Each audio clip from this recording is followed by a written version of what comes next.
E aí, Marx ou keynesianos, meu nome é Alisson, eu sou um anarcocapitalista e hoje eu quero contar uma história pra vocês do comunista doido que me abordou quando eu tava pegando o ônibus de manhã pra ir pra faculdade. E o cara é insano, radical, extrema esquerda, sei lá, ultra proletário, tá ligado? Radical, insano. Só que antes disso eu quero agradecer ao pessoal do Apoia-se, tá? O pessoal tá me ajudando, tá começando a doar e eu fico muito feliz com isso. Também quero agradecer o pessoal que me enviou Nano, o pessoal que me ajudou pelo PicPay. O patrocínio de vocês é muito importante para que as ideias que vocês acreditam sejam divulgadas. O movimento libertário precisa de patrocínio e isso é muito importante de verdade. Então, hoje de manhã eu saí de casa, fui para o primeiro terminal, né? E eu pego um ônibus, vou para Cajueiro, que é o nome de um terminal aqui, e de lá eu pego outro ônibus para ir para a faculdade. E eu tava com essa camisa, tá? Eu cheguei do trabalho, agora por isso que eu ainda tô com ela. Eu decidi gravar logo enquanto as memórias estão frescas. E estava aqui com o Democracia, o Deus que Falhou, tava lendo para poder começar a preparar a leitura comentada aí da segunda parte do primeiro capítulo. Mas enfim, como a gente tá com um problema aqui na área metropolitana de metrô, então todo mundo que usa o metrô meio que tá migrando para ônibus, migrou na verdade por esses dias porque parece que o problema já foi resolvido. Mas enfim, tinha muita gente para pegar o ônibus, muita gente mesmo. E aí o ônibus chegou, eu comecei a caminhar e do nada uma mão apareceu aqui no meu campo de visão pra minha camisa e falou: sem o Estado, quem é que vai ficar no lugar? Tu é neoliberal, é? Tu tem cara de ser eleitor do Bolsonaro, tu tem cara de ser bolsominion. Aí eu, pô, fiquei em choque, né, mano? Do nada um cara chega assim pra mim, aí quando eu olhei pra cima era um cara com uns 42 anos. Velho, totalmente aleatório, do nada, absurdamente do nada. As pessoas que chegam pra conversar comigo, como eu falei antes, me abordam de um jeito mais sutil, tá ligado? Mas o cara começou a gritar no meio da fila, a gritar por causa da minha camisa de inimigo do Estado. Acho que ele nem viu o livro Democracia, só viu depois. Mas enfim, a gente começou a andar na fila lá, porque o ônibus chegou, e tipo, ele tava na mesma fila, só que ele tava depois. Só que tem um momento que a fila meio que dobra assim, né? Faz um U. Eu tava em um ponto, ele tava em outro. E ele gritou de longe: tu já leu O Príncipe? E eu, a única coisa que eu consegui foi responder, foi olha, cara, não tem nenhuma base epistemológica no Príncipe. E caramba, eu queria muito ter pego o ônibus, só que eu não consegui. Então eu fiquei lá. E o cara continuou debatendo comigo, gritando comigo. Tinha um colega meu que já tava botando a mão na cabeça assim: meu Deus do céu, esse cara é psicopata. E, velho, sabe aquele tipo de comunista doido que ele começa a apontar diversas coisas ao mesmo tempo para que você responda todas? E ele falava do Lula, falava de Cuba, falava do Bolsonaro, a ditadura, Bolsonaro, e não sei o que, não sei o que, não sei o que. Eu ficava meio perplexo, meio assustado. Não sabia que esse pessoal existia realmente do lado de fora do computador, tá ligado? Do YouTube. Porque a gente vê diversos vídeos sobre esses caras.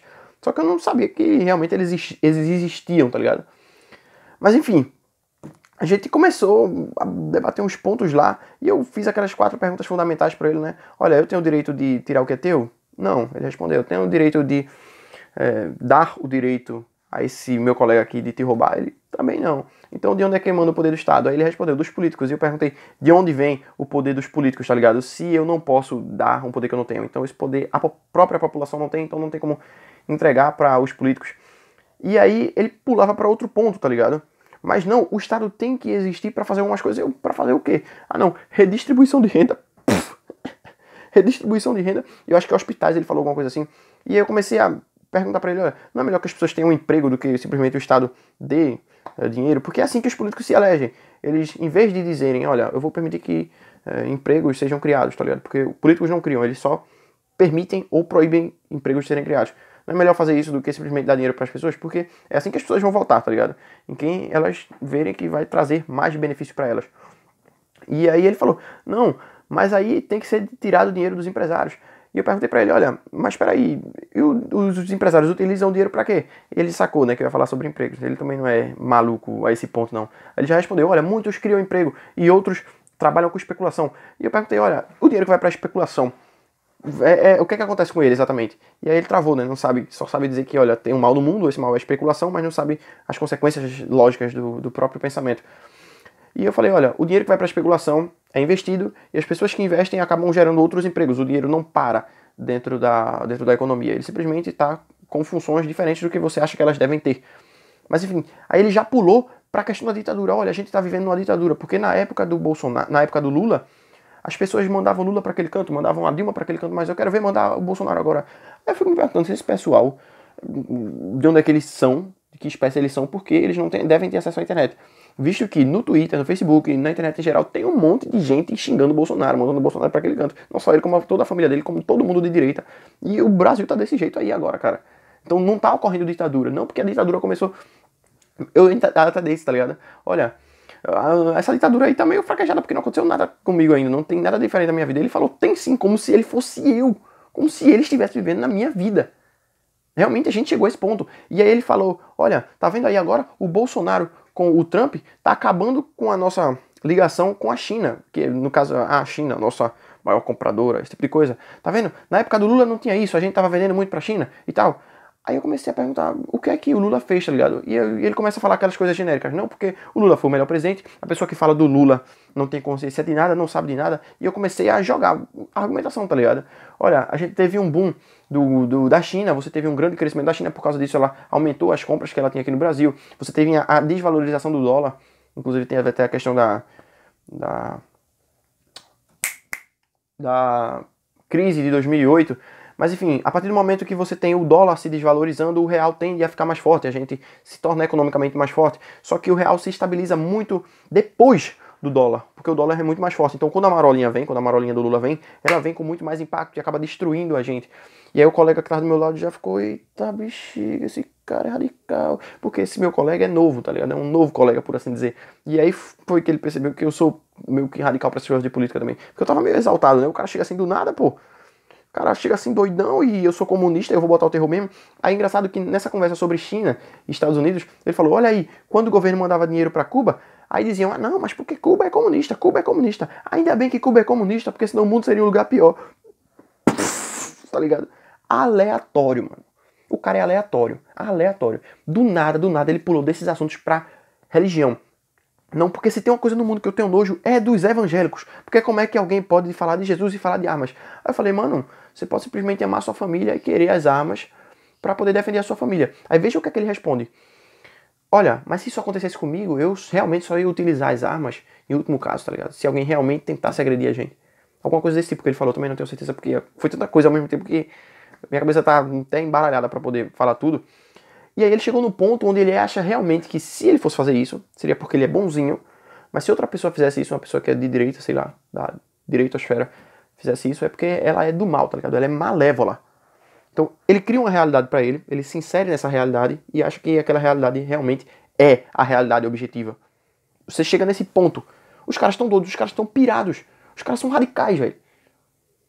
E aí eu invoquei o Proudhon lá, né, falei que o Proudhon, que é sei lá, como é que eu posso dizer, que ele tá num espectro político mais para o canto esquerdo ali, e ele falou o seguinte, olha, o homem que pôr a mão sobre mim para tentar me governar, eu declaro meu inimigo. E aí ele perguntou, ele falou isso quando?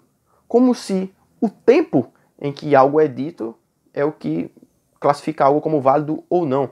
E aí eu até invoquei aqui o Democracia, o Deus que Falhou, e digo, olha, esse livro aqui é bem mais recente.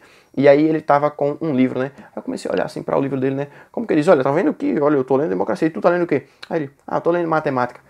E, velho, a gente chega num ponto em que esses caras existem, velho. Os caras que têm algum problema cognitivo, os caras que são anencefalópodes, eles existem. Eles existem. Eu vejo o R. Bugalho falando muito de extrema-direita, extrema-direita, extrema-direita, extrema-direita, extrema-direita, extrema-direita. E, tipo, eu nunca vi ninguém chegar e me abordar, não, porque tu é, sei lá, eleitor do Lula, tu é anarquista, alguma coisa assim. Eu nunca vi isso acontecer comigo em relação à direita. Mas aconteceu comigo hoje em relação a um cara de esquerda, de muita extrema esquerda radical. Ele tinha toda a cartilha da esquerda impressa na mente dele. Ele simplesmente acredita que aquela cartilha é o que tá certo sobre a realidade. O cara chegou num ponto absurdo, velho. E não era um adolescente de 15 anos. Não, simplesmente era um cara de mais de 40 anos. Pela aparência dele, eu tenho quase certeza que ele tinha mais de 40 anos. E aí eu perguntei pra ele, olha, tu tem emprego? Tenho. Tu tem família? Tenho sim, muito bem estruturada. Tu precisou do Estado pra dizer como é que tu deve seguir a tua vida? Ele, não, mas não sei o que, não sei o que. E fica aquela conversa que ele vai e vem, mas não tem um fundamento, não tem um argumento. Você viu pra quê aquilo? Nada. Na hora eu até fiquei chateado, porque, poxa, como é que o cara chega assim pra outra pessoa e já aborda, falando assim, tá pensando que eu sou MST e tu é o Mamãe Falei? Não, não é assim não, tá ligado? Nem o Mamãe Falei, quando vai fazer essas coisas, é mal educado desse jeito. Mas aí serviu pra eu lembrar que esses caras de esquerda, esses caras de extrema esquerda, eles são ignorantes, velho. Eles não têm nenhum fundamento pra poder argumentar. Eles simplesmente vão repetir a mesma coisa que o gado inteiro da esquerda repete. Não, Lula livre, Cuba é bom, Venezuela é bom, Bolsonaro é mal, Bolsonaro é mal, Bolsonaro é mal, eu não quero armas, Bolsonaro é mal, Bolsonaro é um psicopata, o fascismo, o nazismo, não sei o quê. Mas qual é o argumento? Qual é o argumento sólido que tu tem pra essas coisas? Nada. Ele simplesmente passava de pontos em pontos. O cara é doido. Doido, doido, doido de pedra. Eu tenho certeza que se aquele cara tivesse uma arma, eu provavelmente seria fuzilado. Porque na cabeça dele só deve tocar a União Soviética. O hino da União Soviética, na verdade. Eu fico imaginando o cara dormindo e... Senhor Lula, me abençoe, porque as pessoas estão sendo muito más no mundo. Eu preciso de forças para poder lutar contra isso. E, velho, o cara gritando na fila do busão. Foi aí que chegou o outro ônibus e eu consegui subir. E eu fiquei com medo desse cara subir e sentar do meu lado. E eu disse pro meu colega, olha, senta logo aí pra eu sentar do teu lado. Porque realmente eu fiquei com medo, tá ligado? E aí quando eu desci do cara, o cara ainda deu um chauzinho aí, tudo, não sei o que e tal. Como se tivesse sido uma argumentação realmente construtiva, um debate construtivo. Mas não foi. Foi só um maníaco falando disparates, coisas absurdas, um mequetrefe. E eu fiquei pensando depois, tá ligado, nisso. Poxa, eu devia ter gravado. Ganharia muitas visualizações, ia render uns dólares pra mim aqui, né, no YouTube. Eu simplesmente ia dar uma de mamãe, falei ali, olha aqui e tal, no meio de uma greve greve não, perdão, acabei me confundindo aqui, no meio do BO, do metrô, ainda chega um bagulho desse. Eu até falei pra ele, olha, por que é que a gente tá aqui nessa fila tão grande? Porque não tem concorrência, só tem uma empresa de ônibus. Quem é que permite que só tenha uma empresa de ônibus? Aliás, quem é que impede que outras empresas apareçam para concorrer? Cadê aquelas combis que tinham antigamente para fazer esse percurso aqui? Aí uma senhorinha do nosso lado falou, seria bem bom mesmo, né? A gente teria uma outra alternativa. E aí ele, não, isso é culpa dos empresários. Eu, não, quem regula é o Estado, não são os empresários. E aí o cara já ficou meio que em choque, né? Porque não parece que nunca pensou sobre isso, tá ligado? Os caras realmente acham que o capitalismo é malvadão pra caramba. Engraçado que o pessoal tava fazendo uma matéria lá cobrindo o problema, né, da superlotação dos ônibus. E aí ele começou a apontar, tá vendo aí essa mídia é nojenta, eu tenho nojo dessa mídia, faz 3 meses que eu não assisto TV. E eu me perguntando, caramba, esse cara realmente se acha superior porque não assiste TV. Se bem que não faz o menor sentido, né, velho? Porque todo mundo tá deixando de assistir TV. A TV tá perdendo um espaço gigantesco. Aí tá vendo essa mídia aí que apoia o Bolsonaro? Tudo é por causa dela. Caramba, eu não vejo a mídia apoiando o Bolsonaro, eu vejo muito mais a mídia tentando pisar no Bolsonaro, tá? Então eu vou ficando por aqui, eu não quero me estender muito, porque, caramba, tipo, é impossível de eu lembrar tudo, eu queria lembrar muito, muito, muito, com todos os detalhes. Só que foi uma coisa que aconteceu de forma tão aleatória, que eu não tava nem um pouco preparado. Então a única coisa que eu pude fazer foi pensar, olha, velho, eu não posso esquecer desses pontos, porque dá pra gravar um vídeo e ganhar uns dólares em cima do maluco comunista, extrema esquerda, radical, Master Blaster, tá ligado? Vou ficando por aqui. Valeu, falou, fui. Se inscrevam no canal e apoiem. Aqui, os links estão na descrição. Me sigam no Twitter também. Vai estar nos comentários. Fui.